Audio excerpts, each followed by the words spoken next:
45, 47, 15, 30, 37, 38, 45, 47. Just hurry up. I got customers to serve. 45, all right. Welcome. Now, today, as some of you may know, I am very excited about the results, but I will say that I think that there is something interesting about the results. So I'm going to jump into the first clip, and then I'm going to tell you what I think. Based on the emails we received yesterday and the ground game we have in Wisconsin, I can say you guys made a difference in winning Wisconsin. And with that, getting Donald Trump declared the victor on election night, which was massive, right? Massive, so that they couldn't continue their hocus pocus, right? It's the American psyche needed it. So now I agree with him 100%. Because of how strong President Trump was going in, they had to pull the plug on it early. It forced their hand to say, we have to call the presidency. We have to. There's nothing we can do. We're screwed. And what do I mean by that? Well, before they even went into election day, President Trump was already leading. Like, he went into the game automatically winning. In the average of the 4 high-quality polls released this weekend, he continues to trail by nearly a point. If Donald Trump really is going to beat the polls by 2 points or more this year, are you saying you expect him to win a national popular vote majority?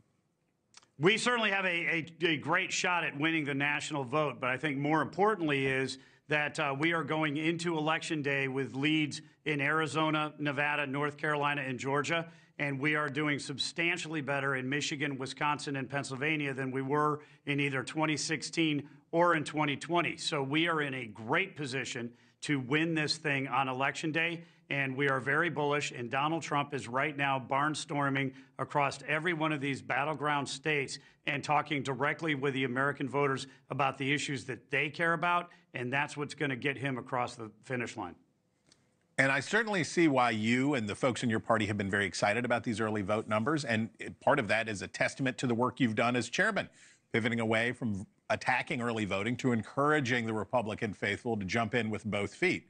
But how do we know these are new voters and not Republican voters who are going to show up on Election Day anyway?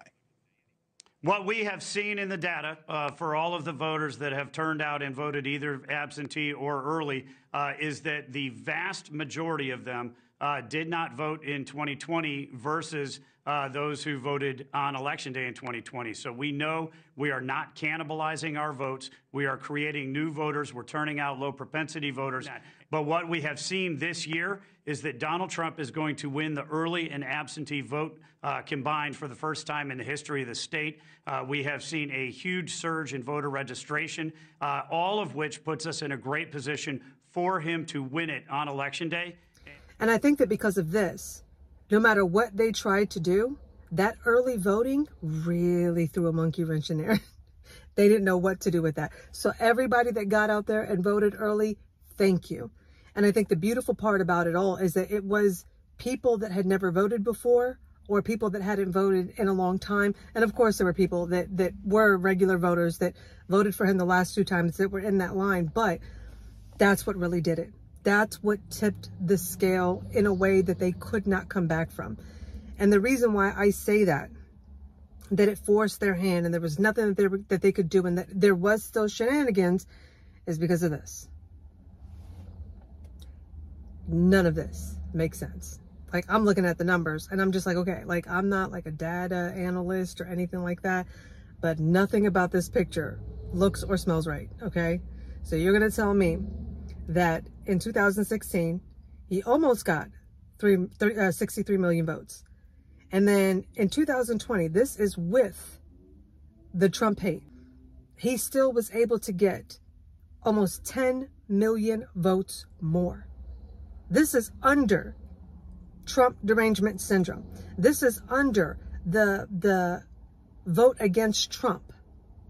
We hate this man. We're voting against him. He got 73 million votes. Now, bring it to today. In 2024, this is what I see that is totally different and why the numbers don't make sense. You had the Great Awakening, where people were waking up all across America to realize that our media had been lying to us and that they could not be trusted. that everything that they said about him was not true. So you have this whole new group of people, especially amongst the black population. This time on the ballot, it wasn't just about one man. Yes, you had your Trump voters that just loved Trump and they were going to vote for him because they believed in the man and the policies and the plan. And they were like, this is what we want. This is what we've been wanted. And this is what we're sticking with. But there were so many people that were added that were libertarians, that they voted for Trump, not really caring for the entree, but them sides, like your RFK and your Tulsi Gabbard and your Elon Musk. Like, they were just like, you know what? I may not like the man, but I love the team that he's building. And you had all of these people that were following these individuals that were also added to the ticket. So you weren't just voting for one man. So you have the awakened, you have the libertarians, and those that may have, you know, followed any one of these people. And then to add on to that, the major endorsements, like Joe Rogan. And let me not forget the voters that voted with their wallet. Like voters that were struggling to survive, that said, I normally may not even participate, but we're not doing this. Or maybe I don't like the guy, but I can't take this anymore. Them people too also contributed. You're looking at all of this. And even they admitted that his base has grown tremendously. So his base has grown tremendously. But you're telling me that in 2004, with him winning the popular vote, that hasn't been done in like forever, with all of this, you're telling me he wasn't able to break what he did in 2020 with the Trump hate? Without RFK, without Tulsi, without Elon, without, you know, all of the anti-Trumpers changing their mind, without the Great Awakening, without any of that. He wasn't even able to break his previous record. None of this smells right. And I really think that it was the early voting that did it. He had went in so strong.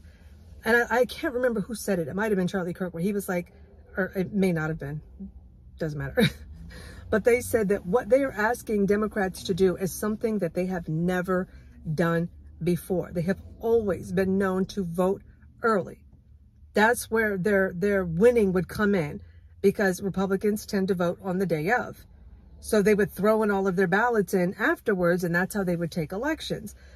But you didn't have that this time.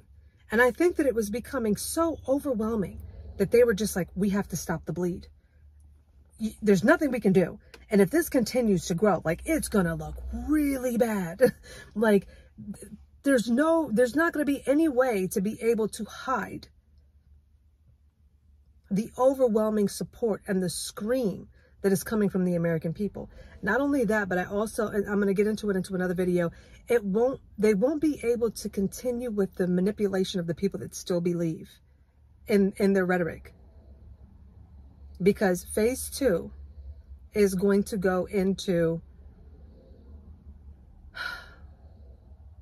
continuing to brainwash the American people and trying to push them over the edge in their psyche. You can't convince people that he's the evil guy. If he gets over 100 million votes, stomping out Kamala Harris, there's something wrong with this picture. You're going to tell me that 2/3 of the population thinks this way, and there's something wrong with them and not me?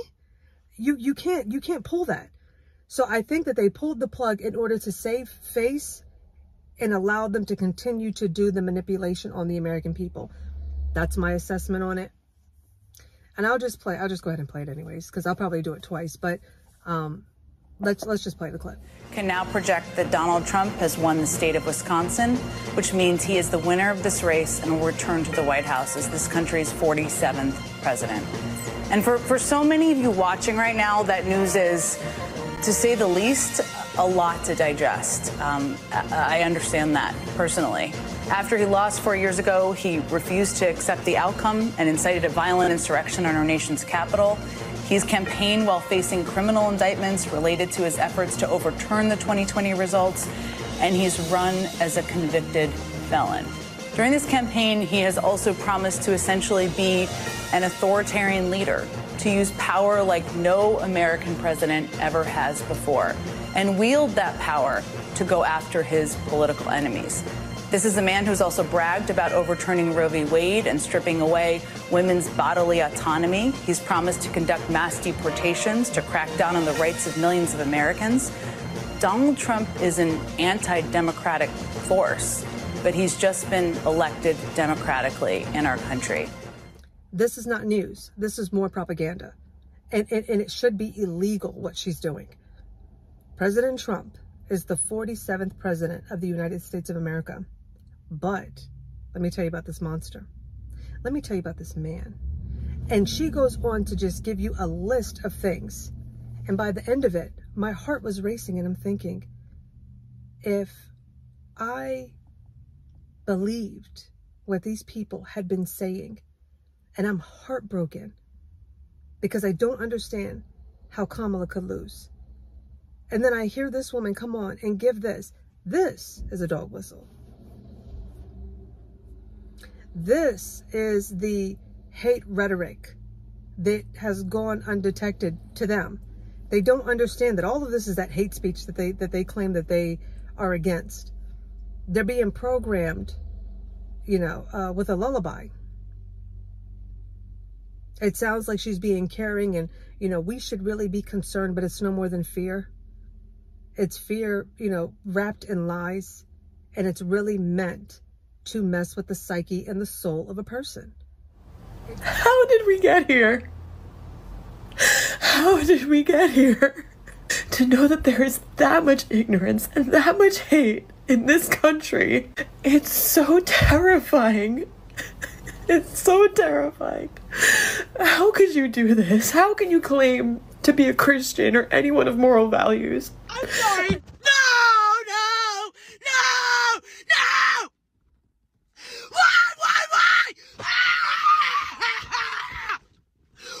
Why? Why? Do you really hate me that bad? Me and my parents apart because they just don't get it, and they don't get that they voted for someone who's gonna make my friends' lives hell. My life's okay. I'm a white woman, but my friends are not gonna be okay. It should not be allowed. Your obligation as a news anchor is to say, President Trump won the election, full stop. That's it. If you want to report the numbers, that's great. But to go into trying to bring up a litany of things for the sake of stirring up emotions, not for the positive, but for the negative, you're wrong. Somebody says, witnessing this as as I left Trump victory party, it moved me to tears. These people have been slandered and demeaned. They are good people, patriots of all backgrounds who love this country and came together to make it great again.